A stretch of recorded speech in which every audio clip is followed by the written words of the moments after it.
Sa mga nakaraang taon ng dominasyon ng Creamline Cool Smashers sa PVL, bihira ang pagkakataon na may bagong mukha sa kanilang lineup. Pero ngayong 2025, tila may kaunting refresh sa camp ng 10-time champions.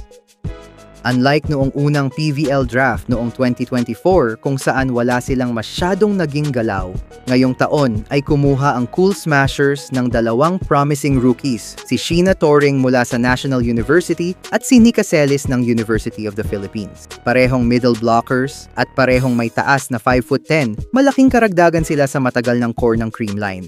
Para kay Team Captain Alyssa Valdez, isang welcome development ang pagkakaroon ng bagong energy sa kanilang veteran team. They're coming from good universities in terms of programs nila in sports, kaya nakakatuwa na these two girls are very willing to listen and to learn. It's one of the best qualities you want if you're coming into a team setup, sabi ni Valdez. Agad namang nagpakilala si Torring sa kanyang debut game, kung saan nagtala siya ng 5 puntos bilang starter sa sweep ng Creamline kontra Capital One. Pero higit pa sa stats, mas humanga si Valdez sa ugali ng former Lady Bulldog. Alam mo, napakabait nung dalawang bata.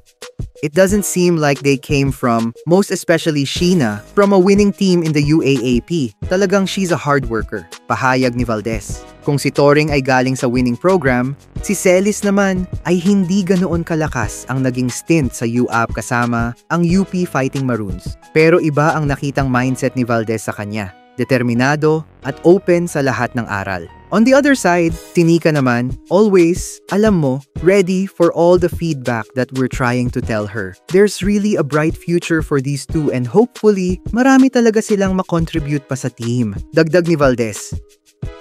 Sa isang team na halos buo pa rin ang championship core, malinaw na hindi lang talent kundi attitude din ang dahilan kung bakit nabigyan ng pagkakataon sina Torring at Celis. At kung magpapatuloy ang kanilang growth, mukhang mas lalong tatagal ang reign ng Creamline sa PVL.